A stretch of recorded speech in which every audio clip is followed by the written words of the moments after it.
પાર્ટીના સભ્યોનો પહેલો પ્રશ્ન છે. પહેલા સભ્યનો ભારતીય જનતા પાર્ટીના સભ્યનો પહેલો પ્રશ્ન છે. પહેલો પ્રશ્ન પૂરો થઈ ગયા બાદ વિપક્ષના નેતાનો બીજો પ્રશ્ન છે.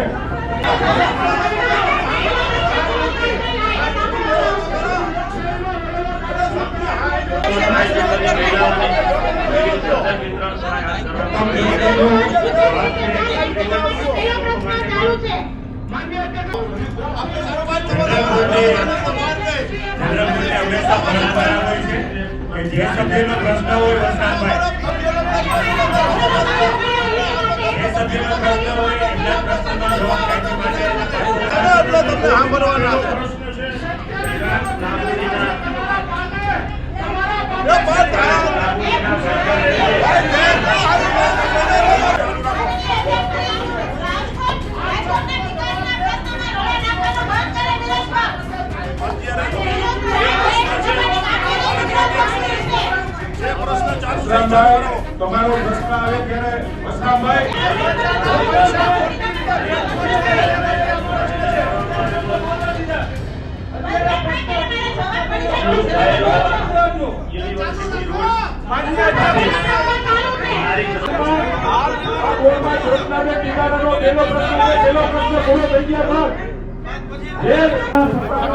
પાછળ રાખ માધવ કેમેરો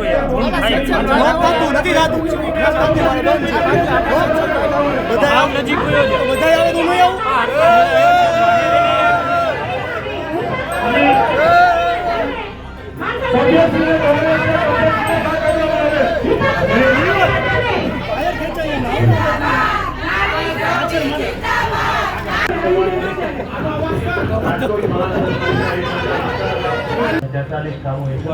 કાર્યવાહી આપણે હાથ ધરી અને શિક્ષણ ઉપકર ગ્રાન્ટ પેટે પણ ફાળવવામાં આવેલી છે. સભ્યશ્રીનો પહેલો પ્રશ્ન પૂર્ણ થવામાં આવે અન્યથા વિપક્ષના સભ્યને બહાર કાઢવામાં આવે.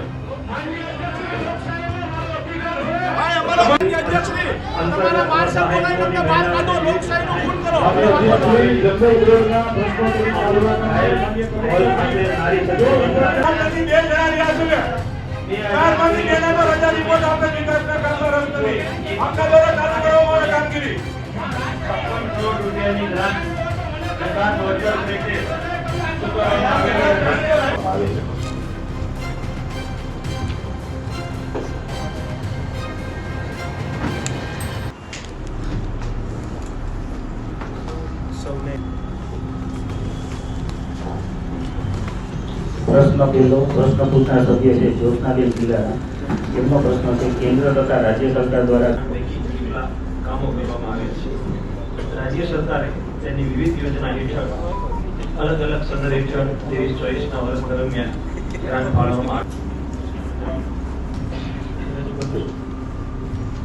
માનનીય સદસ્યશ્રીએ પ્રશ્ન પૂછ્યો છે કે કેન્દ્ર તથા રાજ્ય સરકાર દ્વારા અને આ ગ્રાન્ટ હેઠળ ખાસ મરામતની ગ્રાન્ટ હેઠળ પણ આપણે કુલ 43 કામોનું આયોજન કરેલું છે અને 43 કામો હેઠળ કાર્યવાહી આપણે હાથ ધરેલી છે. તેના અંતર્ગત વર્ષ 2023-24 ને કુલ 150.85 કરોડની ગ્રાન્ટ મળેલ છે અને આ ગ્રાન્ટ હેઠળ કુલ 8 કામો હાથ ધરવાનું આયોજન કરે. મહાનગરપાલિકા વિસ્તારની અંદર આરોગ્યલક્ષી જે કામગીરી હાથ ધરવામાં આવે છે એના માટે આરોગ્ય ગ્રાન્ટના વિવિધ સદરો હેઠળ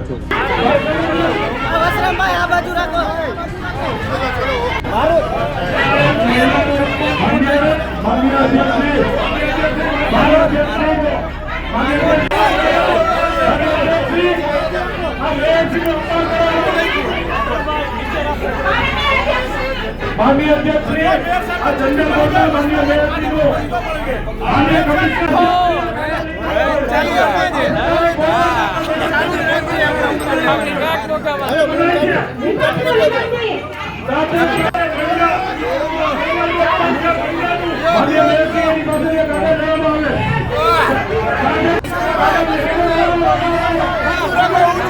પગારનો ખર્ચ તથા વહીવટી ખર્ચ આ ગ્રાન્ટ સદર કરવામાં આવતો હોય છે. દીનદયાળ ક્લિનિક યોજના પણ રાજ્ય સરકારની યોજના છે. આ યોજના ચલાવવા માટે મહાનગરપાલિકાને કરીએ છીએ આ બોર્ડમાં જ્યોત્સનાબેન દિલારાનો પહેલો પ્રશ્ન છે. તેઓ પ્રશ્નો ભારતીય જનતા પાર્ટીના સભ્યનો છે. આ પ્રશ્નનો જવાબ 1 મિનિટમાં પૂરો થઈ શકે એવું છે. શા માટે ટાઈમ વેસ્ટ કરો છો? રાજકોટના આ પ્રશ્નો રાજકોટની પ્રજાની ચિંતા કરો. માન્ય અધ્યક્ષશ્રી, તમારો પ્રશ્ન માન્ય અધ્યક્ષશ્રી, આ આને ચાલુ કરે. માનનીય અધ્યક્ષશ્રી, હું તમને વિનંતી કરીએ છીએ અમે ભાઈ આ જનરલ બોર્ડની ગરિમા જાળવો તમે. જે ગેરકાયદેસર થઈ ગઈ. માન્ય અધ્યક્ષશ્રી,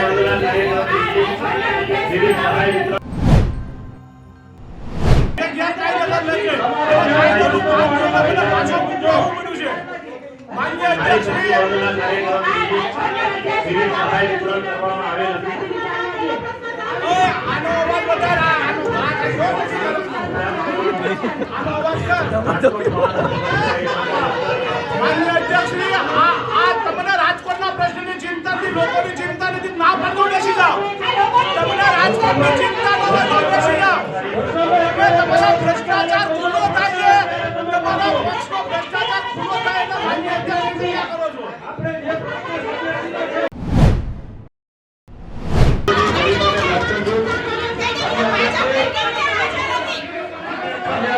આપણે વિનંતી કરીએ છીએ માન્ય અધ્યક્ષશ્રી, આપણે વિનંતી કરીએ છીએ જનરલ બોર્ડની કાર્યવાહી આપણે અધ્યક્ષસ્થાનમાં ચાલુ રહેવી જોઈએ. વિપક્ષના સભ્યને જો એને અનુકૂળ ન હોય તો બીજા જોડી કરી બહાર કાઢો. વિપક્ષના સભ્યને જો વિકાસના કામમાં રોડા નાખતો હોય તો એને બહાર કાઢો. માન્ય અધ્યક્ષશ્રી, મારી વિનંતી છે આપને, જો વિપક્ષને રાજકોટમાં ભારતીય જનતા પાર્ટી દ્વારા જે વિકાસ કામો થઈ ગયા એની સાંભળવાની માનસિકતા ન હોય તેને બહાર કાઢવામાં આવે.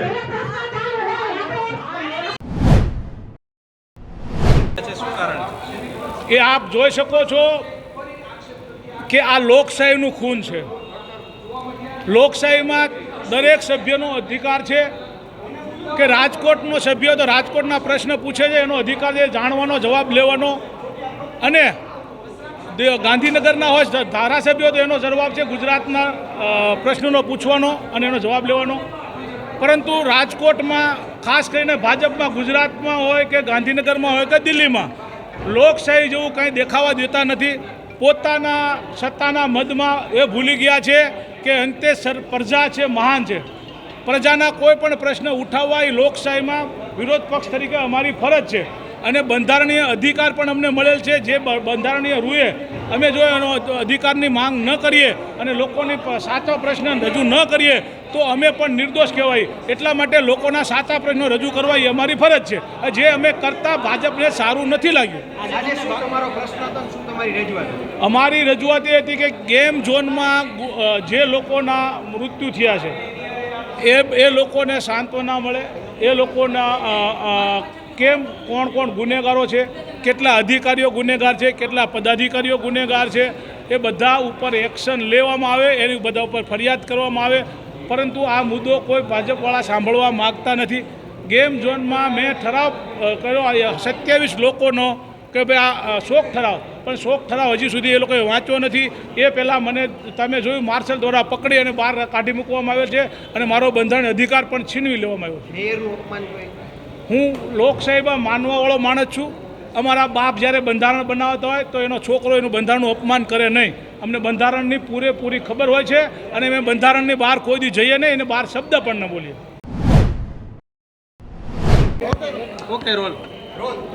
હા જયમીનભાઈ વચ્ચે જોજો. હા જયમીનભાઈ બોલો. હા જયમીનભાઈ હા બોલો. પ્રશ્ન એ છે આ જનરલ બોર્ડની અંદર ટીઆરપી ગેમ ઝોનની ચર્ચા કરવા માંગતું હતું, કેમ ન થઈ? હાજી. જીપીએમસી એક્ટ અને બીપીએમસી એક્ટ મુજબ જ્યારે પણ જનરલ બોર્ડ હોય એ પહેલાં સભ્યશ્રીઓને એક સમય આપવામાં આવે છે પ્રશ્નોત્તરીનો. વર્ષોથી આ રાજકોટ મહાનગરપાલિકાની એક મુજબ પ્રણાલી રહી છે અને નિયમ છે. ચિઠ્ઠી નાખવામાં આવે છે, ચિઠ્ઠીનો ડ્રો કરવામાં આવે છે. જે ચિઠ્ઠીનો જે ડ્રોમાં જે સભ્યશ્રીનો પ્રશ્ન હોય એ સભ્યશ્રીનો પ્રશ્ન પૂર્ણ થઈ ગયા બાદ બીજા સભ્યનો પ્રશ્ન આવે. પ્રથમ પ્રશ્ન ભારતીય જનતા પાર્ટીના સભ્યશ્રી જ્યોત્સનાબેન પિલારાનો વિકાસલક્ષી પ્રશ્ન હતો. બીજો પ્રશ્ન વિપક્ષનો હતો, એમાં એને ટીઆરપી કાંડ વિશે પ્રશ્નોત્તરીનો એને પ્રશ્ન પૂછ્યો હતો. સમજાવું તમને, સમજાવું. એનો પ્રશ્ન હતો જ, પરંતુ પ્રણાલી રહી છે. ભૂતકાળમાં કોંગ્રેસના સભ્યોનો જ્યારે પેલો પ્રશ્ન હોય છે ત્યારે ક્યારે વિપક્ષ ભારતીય જનતા પાર્ટીના સભ્યો બોલ્યા નથી. હવે એને પોતાને જો રાજકીય રોટલા શેકવામાં વિપક્ષના સભ્યોને રસ હોય, અમારી તૈયારી હતી. એમનો જે પ્રશ્ન હતો એની ચર્ચા કરવા અમારી તૈયારી હતી, પરંતુ એક ડિસિપ્લિન હોય છે. એ ડિસિપ્લિન મુજબ ભારતીય જનતા પાર્ટીના સભ્યોનો પહેલો પ્રશ્ન હતો, એ પહેલો પ્રશ્નની તંદુરસ્ત ચર્ચા એને કરવી જોઈએ. બીજા પ્રશ્નની અંદર અમારી તૈયારી હતી, પણ એમને કર્યું નથી. એને વોકઆઉટ છેલ્લે એણે જનરલ બોર્ડ એને બગાડ્યું, એટલે માનનીય અધ્યક્ષશ્રીએ એને વોકઆઉટની સૂચના આપી અને માર્શલ દ્વારા એને બહાર કાઢવામાં આવ્યો. અમારી તૈયારી છે. હું આપ સૌને કહેવા માગું છું, ગુજરાતની ભારતીય જનતા પાર્ટીની માનનીય મુખ્યમંત્રી શ્રી ભૂપેન્દ્રભાઈ પટેલ અને રાજ્યના મુખ્ય ગૃહમંત્રી શ્રી હર્ષભાઈ સંઘવીની સૂચનાથી 14 અધિકારીઓ જેલના સળિયા પાછળ ગયા છે. જ્યારે પણ ચાર્જશીટ આવવાનું છે, 22 તારીખે ચાર્જશીટ આવશે, ત્યારે 2.5 લાખ પાનાનું 2,50,000 પાનાનું ચાર્જશીટ કોર્ટની અંદર રજૂ આ સીટ અને એસીબી કરવાનું છે. કોઈ અધિકારીને જે આમાં સંડોવણી હશે ને કોઈને છોડવાના નથી. મોટા કોઈ અધિકારી પદાધિકારી એમની માંગ એવી છે, એમને જે બતાવ્યા છે બેનરો, એમાં એવું લખેલું છે મોટા કોઈ અધિકારી પદાધિકારી સામે કોઈ કાર્યવાહી નથી. રાજકોટના 2 સનદી અધિકારીઓને, રાજકોટના તત્કાલીન મ્યુનિસિપલ કમિશનરશ્રી, તત્કાલીન પોલીસ કમિશનરશ્રી, ડીસીપી, જે કોઈ પણ અધિકારીઓ હતા આઈએસ અને આઈપીએસ, એને આજે જીએડી ડિપાર્ટમેન્ટમાં બેસાડી દેવામાં આવ્યા. હું આપને બહુ ક્લિયર કહેવા માગું છું કે ગુજરાતની ભારતીય જનતા પાર્ટીની માનનીય ભૂપેન્દ્રભાઈ પટેલ સાહેબની સરકાર અને રાજ્યના ગૃહમંત્રી હર્ષભાઈ સંઘવી પૂરેપૂરી આમાં ન્યાયિક તપાસ કરી રહ્યા છે. 1 મહિનો જેવી ઘટનાને સમય થયો છે અને 14 અધિકારીઓને જેલમાં નાખી દીધા છે. અને હજી જ્યારે ચાર્જશીટ રજૂ કરશે ત્યારે જેના પણ નામ નીકળશે, કોઈને સરકાર છોડવાની નથી.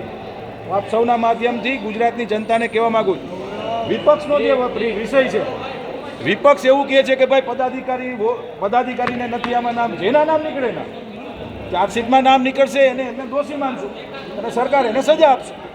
મૌન પાળવામાં આવ્યું હતું શરૂઆતમાં. બંધારણની બીપીએમસી અને જીપીએમસી એની એક મુજબ આપ સૌ મિત્રો વિપક્ષના સભ્યોની સાથે બહાર નીકળી ગયા હતા, પરંતુ જનરલ બોર્ડ પૂર્ણ થાય ત્યારે 2 અર્જન્ટ ઠરાવો હતા. એક રાજકોટમાં જે ટીઆરપી કાંડ છે એનો શોક ઠરાવ હતો, 2 મિનિટ મૌન પાડવામાં આવ્યું હતું. અને દેશમાં 3જી વખત વડાપ્રધાન તરીકે જ્યારે માનનીય નરેન્દ્રભાઈ શપથ લીધા ત્યારે એક અભિનંદનનો ઠરાવ હતો. અને કુલ જે દરખાસ્તો હતી બધી આજે મંજૂર કરવામાં આવી. ઓકે.